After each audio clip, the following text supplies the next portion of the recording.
Vous verrez comment mon cœur est béni. Je ne sais pas pour vous, mais moi je voudrais voir Jésus ce soir.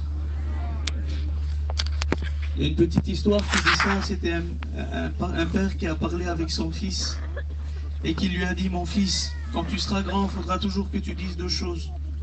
Il faudra toujours que tu sois poli et toujours que tu dises la vérité. Et le petit, il a grandi avec cette vérité dans son cœur. Il dit: il faut que je sois poli et il faut que je dise la vérité. Et voilà qu'un jour, le père prend son petit, il l'emmène à l'église. Et là, quand il l'emmène à l'église, le pasteur, il prêche. Et quand le pasteur, il prêche, derrière le pasteur, il y a une grande photo du Christ crucifié. Et là, en train de prêcher, le pasteur, le petit, il lève la main et il dit: pasteur! Et là, le pasteur, il s'arrête de prêcher. Et là, tout le monde regarde sur le petit et le père, il dit: mais mon fils, qu'est-ce que tu fais? Ça va pas ce que tu fais. Il dit: c'est pas bien ce que tu dis, qu'est-ce que tu fais là? Et là, le petit regarde son père, il dit: mais mon père, il dit, tu m'as dit toujours de faire deux choses. Il dit: je veux être poli et je veux dire la vérité. Alors j'ai fait, je l'ai levé la main. Mais pourquoi tu as levé la main? Parce que le pasteur, il me dérangeait. Moi, je veux voir Jésus qui est derrière. Et le pasteur, il cachait. Alors il dit: pasteur, s'il vous plaît, vous pouvez vous pousser un petit peu, je veux voir Jésus. Le père, il dit: mais mon fils, faut pas faire ça. Mais il dit: tu m'as toujours appris à faire deux choses. Alors j'ai été poli, j'ai levé la main. Et j'ai dit la vérité, je veux voir Jésus. Ce soir, c'est qui que tu veux voir, toi? Moi, je veux voir Jésus. Je voudrais me pousser, je voudrais dire comme Jean-Baptiste. Je voudrais m'abaisser pour que tu puisses le voir à lui. Alléluia. Vous saurez comment mon cœur est béni. Il y a un mot dans mon cœur et je voudrais vous le partager ce soir. Ça résonne dans mon cœur depuis tout à l'heure, depuis le temps que je sais que je dois prêcher la parole de Dieu. J'ai essayé de méditer le message de Dieu, mais ce mot, il est là. Alors je ne sais pas combien ça va durer, peut-être que ça ne va pas être long, mais je voudrais te dire ce que Dieu met dans mon cœur. À toi qui es là, à toi qui es présent, à toi qui es assis ce soir, je ne sais pas ta situation, je ne connais pas ta vie, mais dans mon cœur, Dieu me dit qu'il ne t'a pas oublié. Dieu ne t'a pas oublié. Le Seigneur, vous savez, il est grand. Il n'oublie personne. Vous savez, il y a 7 ans, j'ai vécu une expérience ici. Et j'avais oublié cette expérience que j'avais faite. Ça faisait 1 mois ou 1 mois et demi, je ne ressentais plus la présence de Dieu. On aurait dit que j'étais dans un désert et qu'il n'y avait plus rien. Je priais, on dirait que ma prière, eh bien, montait pas jusqu'à Dieu. Et je me sentais oublié de Dieu, je me sentais abandonné. J'étais en première année d'études et là, dans mon cœur, il y avait la réunion qui était là comme ce soir, c'était pareil. Et là, dans mon camping, j'étais là dans mon camping et c'était tout noir dans le camping.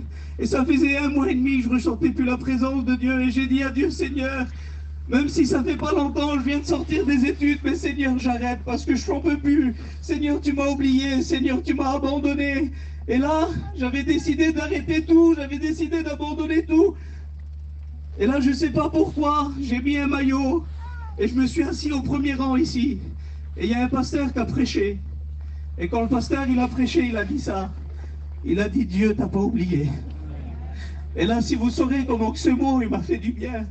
Et j'avais oublié cette expérience et j'étais là, j'étais assis. Et le Saint-Esprit me disait dans mon cœur: tu te rappelles, il y a 7 ans, tu croyais que je t'avais oublié, mais je te l'ai dit que je t'ai pas oublié. Alors tu vas leur dire aussi que je ne les ai pas oubliés. Je voudrais lire avec vous la parole de Dieu.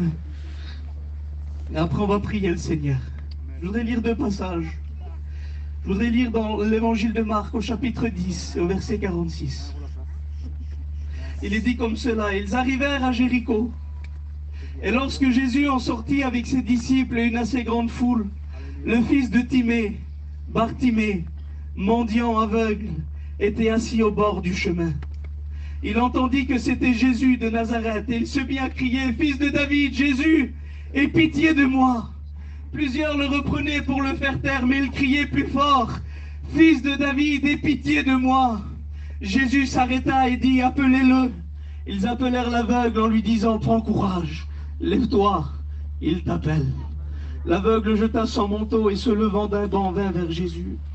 Jésus, prenant la parole, lui dit: que veux-tu que je te fasse? Rabouni, lui répondit l'aveugle, que je recouvre la vue. Et Jésus lui dit: va, ta foi t'a sauvé. Et aussitôt il recouvrit la vue et suivit Jésus dans le chemin. Alléluia. Bartimée, une histoire qu'on connaît tous, une histoire qu'on a grandi avec, on l'a entendu depuis le temps qu'on est tout petit, une prédication prêchée par des millions de prédicateurs qui a touché des millions d'âmes et qui va continuer à le faire. Une prédication d'une pure l'évangile simple, c'est ça qu'il nous faut, mes frères. Gloire à Dieu pour la connaissance, gloire à Dieu pour tout, mais il ne faut pas oublier que l'essentiel se trouve dans l'évangile. Et ce soir, ce que tu as besoin, c'est d'un mot de Dieu. Et cette histoire, on a grandi avec Bartimée, assis au bord d'un chemin, qui entend que Jésus passe, il est aveugle, il est mendiant, et sa vie, le monde l'a brisé, le monde l'a détruit, mais il entend que Jésus y passe. Et là, il dit, fils de David, aie pitié de moi. Tout le monde veut le faire taire, mais lui crie plus fort. Et là, si vous voulez, en un instant, Jésus s'arrête et il le guérit. On connaît cette histoire. Oui, mais il y a un détail que lorsqu'on lit dans Matthieu la même histoire, un détail que Marc ne cite pas, un détail que Marc ne fait pas mention. Et dans l'évangile de Marc, lorsqu'on lit dans l'évangile de Matthieu, la Bible dit dans l'évangile de Matthieu, chapitre 20, verset 29, il dit ça. C'est la même histoire. Lorsqu'ils sortirent de Jéricho, une grande foule suivit Jésus. Et voici 2 aveugles,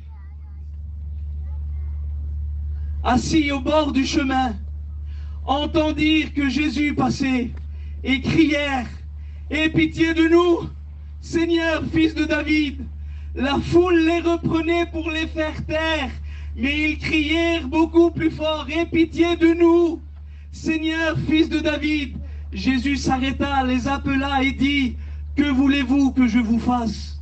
Ils lui dirent, « Seigneur, que nos yeux s'ouvrent. » Ému de compassion, Jésus toucha leurs yeux, et aussitôt ils recouvrirent la vue et le suivirent. Vous voulez qu'on ferme nos yeux un instant? Et je voudrais que David prie pour moi. Alléluia. Gloire au Seigneur.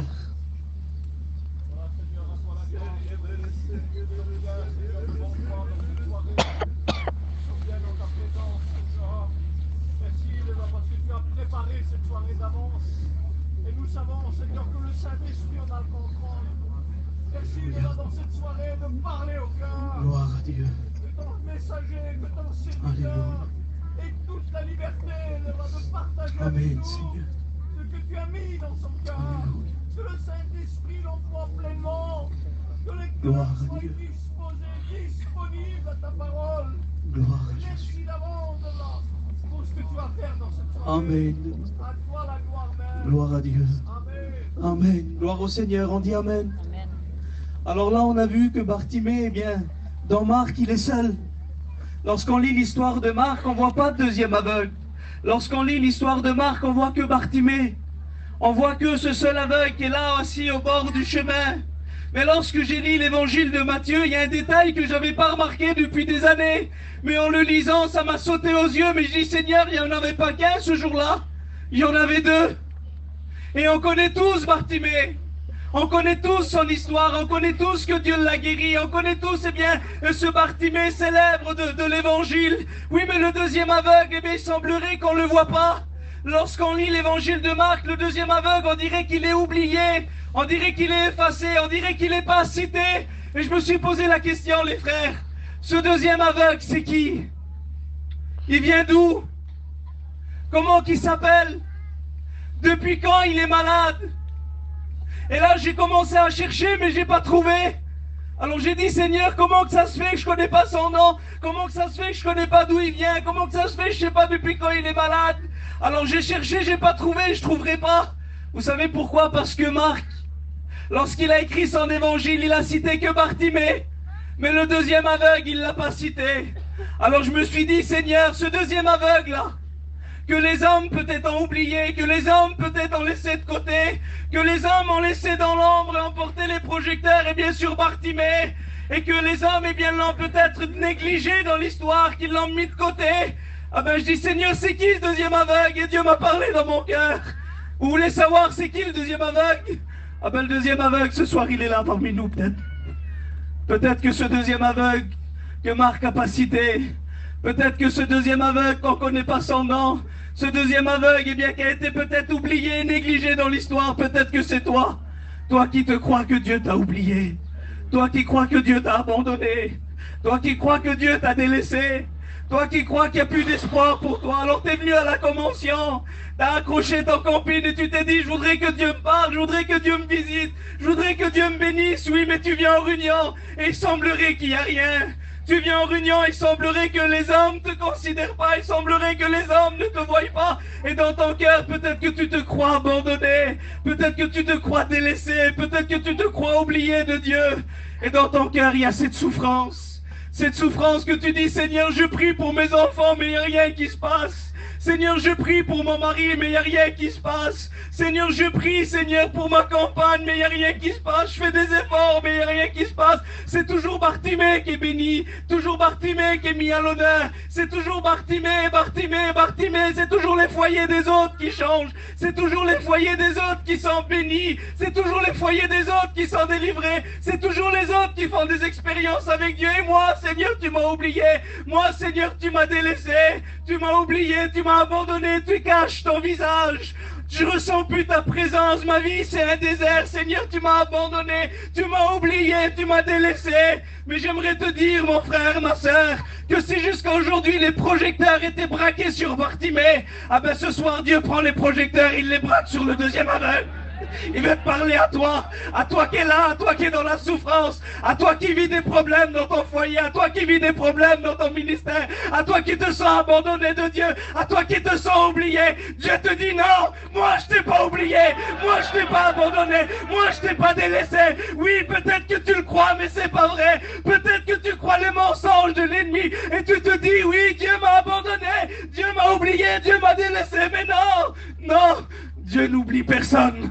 Dieu n'abandonne personne. J'aimerais vous dire, voilà, ce deuxième aveugle, il était là. Et peut-être, eh bien, c'est une pensée dans mon cœur. Il a dû dire, lui, mais j'ai tout fait comme Bartimée, moi.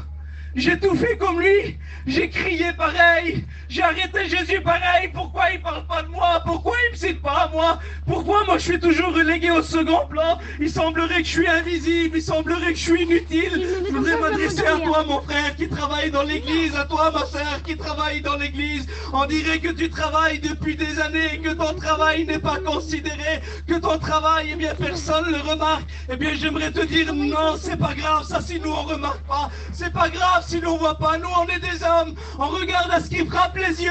Oui, mais l'Éternel, il regarde nos cœurs. Alléluia. L'Éternel connaît les cœurs. L'Éternel connaît les vies. Et si moi, je sais pas remarquer, c'est pas grave. Lui, il t'a remarqué. Et lui, il est fier de toi. Même si tu es là dans la souffrance, brisé, détruit, anéanti, que le monde t'a fait mal, et peut-être que les hommes te considèrent pas, oui, mais tu as quand même ton foulard sur la tête, tu as quand même ta petite Bible à la main, et ça, Dieu considère, et ça, Dieu est fier. Et là, le deuxième aveugle, il est là. Mais j'aimerais vous te dire quelque chose, deuxième aveugle, aveugle anonyme, toi qu'on ne connaît pas ton nom, vous savez ce que veut dire le mot anonyme? Ordinaire, banal, sans importance. Eh bien oui, peut-être que tu te crois banal, peut-être que tu te crois sans importance, peut-être que tu te crois ordinaire, mais aux yeux de Dieu, t'es extraordinaire. Aux yeux de Dieu, t'as de la valeur. Aux yeux de Dieu, t'es quelqu'un, oui, t'es quelqu'un aux yeux de Dieu, parce qu'il t'aime et qu'il t'a de la valeur à ses yeux. J'aimerais te dire ce verset, la Bible dit ça, je reprends mes notes, excusez-moi. Je vais me laisser diriger par Dieu. Que ton nom soit béni, que ton nom soit loué. Peut-être que c'est ça que tu t'es dit avant de venir à la réunion. Ésaïe 49, de 11 à 16. Sion disait, l'Éternel m'abandonne, le Seigneur m'oublie. Mais regarde ce que Dieu dit, une femme oublierait-elle l'enfant qu'elle a allaité? N'aurait-elle pas pitié du fruit de ses entrailles? Ah ben quand elle l'oublierait, moi, je ne t'oublierai pas. Il n'est pas cité abandonné là, parce qu'on a déjà vu, on a déjà écouté que des mères ont abandonné leurs enfants. On a déjà vu à la télévision une mère abandonner 2 enfants, 3 enfants, on en a déjà écouté parler de ça, mais là il n'est pas cité d'abandonner son enfant. Il est dit d'oublier son enfant. Ça veut dire quoi? Ça veut dire que même si une mère, elle l'aurait abandonné son enfant, à chaque fois qu'elle fermera ses yeux, elle verra son visage. À chaque fois qu'elle verra un petit, elle verra son visage. À chaque fois qu'elle verra des jouets, elle verra son enfant. Parce que même si une mère abandonne, son enfant ne l'oubliera jamais. Oui, mais l'amour de Dieu va plus loin. Il dit même si elle l'oublierait. Mais c'est impossible, oui. Mais si elle l'oublie, moi, l'Éternel, je t'oublierai pas. Parce que l'amour de Dieu pour nous, mes frères et sœurs, est plus grand que l'amour d'une mère pour son enfant. Alors j'ai posé la question à Dieu et j'ai dit, Seigneur, pourquoi tu m'oublies pas? Je suis si précieux à tes yeux, mais Seigneur, je suis rien. Pourquoi tu m'oublies pas? Et là, il m'a répondu, tu sais pourquoi je t'oublie pas? Parce que je t'ai gravé sur mes mains. Et comment t'as fait? T'as pris un papier, t'as pris un crayon et t'as écrit mon nom? Non, non. Tu sais, c'est quand que je t'ai gravé sur mes mains? Lorsqu'il était dans le jardin de Gethsémani. Et que là, on est venu le chercher. Qu'on l'a fait passer pour un criminel. Et là qu'on a commencé à le frapper, à l'injurier. La Bible dit que le matin, on a préféré un criminel que lui. La Bible dit que les gens criaient, crucifiez Jésus, libérez Barabbas. Et là, Jésus, on l'a pris. On a commencé à le battre de verge. On a commencé à lui mettre une couronne d'épines. On a commencé à le flageoler. On a commencé à le massacrer. On a commencé à arracher sa barbe. Et là, les gens comprenaient pas. C'était pour qui, ça? Les gens comprenaient pas. C'était pourquoi? La Bible dit qui a cru à ce qui nous était annoncé et qui a reconnu le bras de l'Éternel. Il s'est élevé devant l'Éternel comme une faible plante, comme un rejeton qui sort d'une terre desséchée. Il n'avait ni beauté ni éclat pour attirer nos regards. Il était semblable à un agneau qu'on mène à la boucherie, à une brebis muette devant ceux qui l'attendent. Il n'a pas ouvert la bouche. La Bible dit qu'ils l'ont pris. Ils ont commencé à lui mettre une croix sur le dos. Et là, Jésus, ensanglanté, était en train de marcher sur le chemin de Golgotha, Via Dolorosa. Et si je lui aurais posé la question, Jésus, pourquoi tu fais ça? Pourquoi tu fais ça? Je comprends pas, t'es innocent. Pourquoi tu vas mourir à la croix? Tyson, tu sais pourquoi je vais mourir à la croix? C'est pour toi. C'est pour ton foyer. C'est pour tes enfants. C'est pour ceux qui sont sous le chapiteau. C'est pour ceux qui souffrent. C'est pour ceux qui pleurent. C'est pour ceux qui sont dans la douleur. Chaque pas qu'il faisait, c'était pour toi. Et c'était pour moi. La Bible dit qu'il va arriver à Golgotha. Et là, quand il va arriver à Golgotha, les deux brigands qui sont sur le côté vont commencer à crier. Ils vont dire, on veut pas, nous, on veut pas. Ils vont crier, mais là, lui, non. Il tend ses mains. Et à ce moment-là, des soldats vont arriver, mes frères et sœurs. Pas avec un crayon, non, pas avec un stylo, mais avec des marteaux et des clous. Et là, ils vont commencer à frapper ses mains. Ils vont commencer à le clouer à la croix. Et lorsqu'ils vont le clouer à la croix, c'est à ce moment-là que ton nom, que mon nom, mais ton nom ce soir, c'est à ce moment-là que notre nom à nous, il s'est marqué sur les mains de Jésus. Tous les malheureux sont marqués dans ses mains. Tous les détruits, tous les brisés. Dieu n'a pas oublié, mes frères. Il ne t'a pas oublié parce qu'il a payé trop cher pour t'oublier. Tu lui as coûté trop cher. La Bible dit ce n'est pas par de l'or ou de l'argent ou par des choses périssables qu'on a été racheté de la même manière de vivre, mais par le sang précieux de Jésus, comme celui d'un agneau sans tache et sans défaut. La Bible dit que Jésus a payé le prix fort. Alors c'est pour ça qu'il ne peut pas t'oublier. Il a payé trop cher. Il a payé trop cher. Il a payé au prix de sa vie. Alléluia. Oui, j'aimerais vous dire ça. Le deuxième aveugle, si on lit bien l'histoire, mes frères, c'est pas Jésus qui l'a oublié. Vous savez, c'est qui l'a oublié? C'est Marc en écrivant l'évangile. Il l'a mis de côté. Il a mis ses projecteurs sur Bartimée et l'autre, il est là sur le côté. Mais Jésus, quand il est passé, j'imagine Jésus passer ce jour-là. Jésus passe. Et là, Bartimée, il crie, « Fils de David, aie pitié de moi !» Oui, mais le deuxième, il crie aussi, « Fils de David, aie pitié de moi !» Et là, Jésus, il écoute Bartimée, qu'il a un an, qu'on le connaît. Le Bartimée s'élève, oui, mais le deuxième aveugle qui est là, qui n'a pas de nom, que personne connaît, il crie aussi. Ben, Jésus, il l'entend pareil. J'aimerais te dire, mon frère, t'as pas besoin d'avoir un nom pour être béni. T'as pas besoin d'être quelqu'un d'important pour être béni, non? Dans la simplicité, si Dieu écoute ma prière à moi, il va écouter la tienne. Que tu sois devant, que tu sois sous l'estrade, ou que tu sois dans ton camping, ou que tu sois dehors, ou que personne ne te voit pas, que les lumières sont pas sur toi, j'aimerais te dire que le regard de Dieu parcourt la terre, et le regard de Dieu parcourt la convention. Et si ce jour-là, il s'est arrêté pour Bartimée, il s'est arrêté pour le deuxième aveugle, parce que Jésus est capable de bénir Bartimée, et il est capable de bénir tous les deuxièmes aveugles qui sont ici ce soir, tous ceux que le monde a brisés, tous ceux que le monde a oubliés. Je voudrais qu'on ferme nos yeux un instant. Je ressens la présence de Dieu. Peut-être que c'est des hommes qui t'ont blessé, des hommes qui t'ont fait mal, des hommes qui t'ont abandonné, mais Dieu t'a pas oublié. Dieu, lui, t'a pas blessé. Peut-être que c'est des hommes, ton père, ta mère, tes frères qui t'ont blessé, qui t'ont fait du mal, mais lui, il t'a pas oublié, lui, il t'a pas abandonné. Mais chaque larme qui en coulait, lui, il les voyait. Chaque prière que tu adressais à Dieu dans le secret, tu disais, Seigneur, t'es où? Seigneur, t'es où? Ah ben, il disait, je suis là, je suis à côté de toi, je t'ai pas abandonné. Chaque soupir de désespoir, chaque soupir de découragement, chaque soupir d'abandon, il était là, il était à côté de toi. Et toute la journée, il m'a dit, dis-leur, dis-leur, je les ai pas oubliés, je les ai pas oubliés.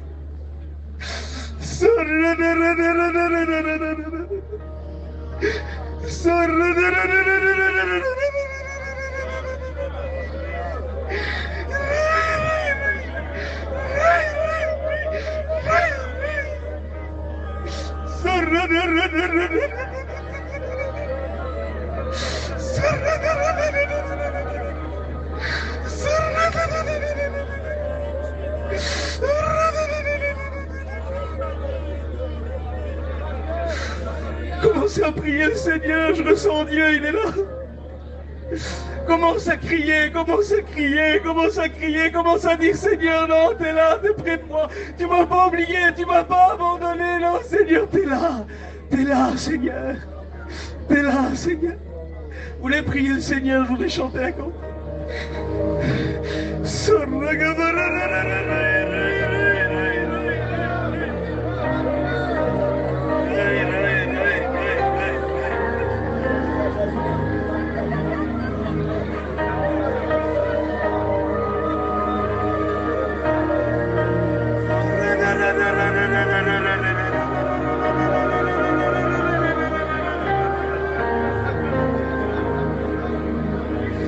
Abandonner, tout arrêter, retourner en arrière.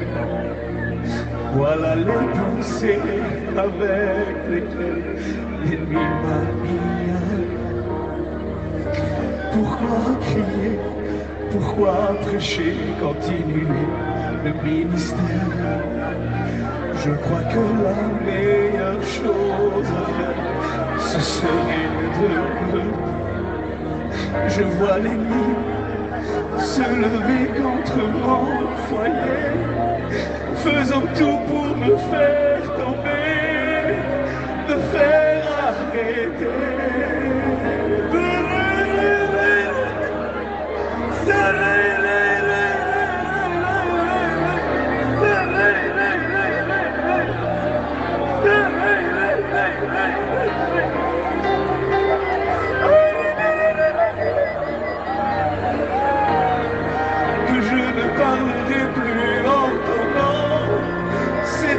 Comme un feu dévorant, je m'efforce de le contenir, mais je ne peux pas.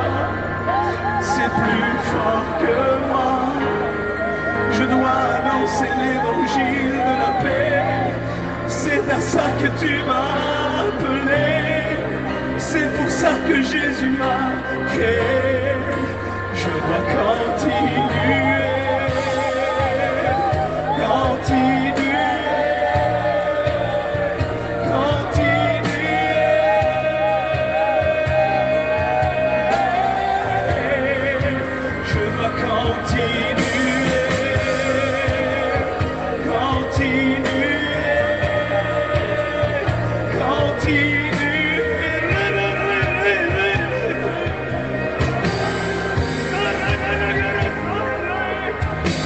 L'ennemi se lever contre, peut-être que tu le vois se lever contre ton foyer ce soir.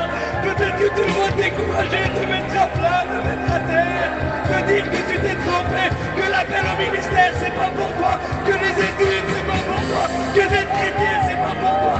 Il te dit que tu vaux rien, il te dit que tu sers à rien, il te dit que tu es inutile, et il te dit que tu t'en sortiras pas. Oui, mais ce soir, on a la victoire avec Dieu. Mais si je dis que je ne parlerai plus en ton nom, c'est en moi qu'on verse le dévorant. Je n'ai pas, je ne peux pas, c'est plus fort que moi. Je dois annoncer l'évangile de la paix, c'est à ça que tu m'as appelé.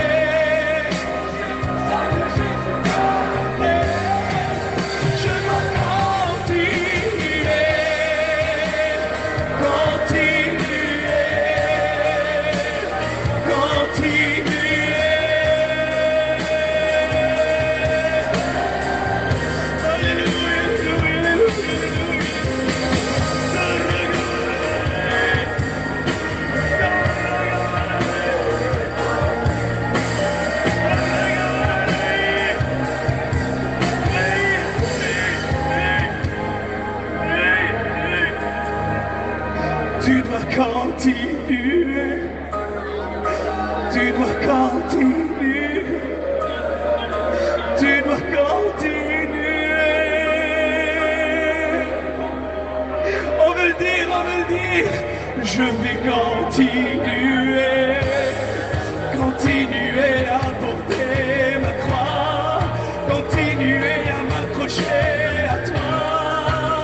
J'ai besoin de toi. Mais si je dis que je ne parlerai plus en ton nom, c'est en moi qu'on reste dévorant. Je vais pas te le dire, je vais pas, c'est plus fort. Mais Dieu est plus fort que mon découragement. Plus fort, plus fort, plus fort. Je dois continuer.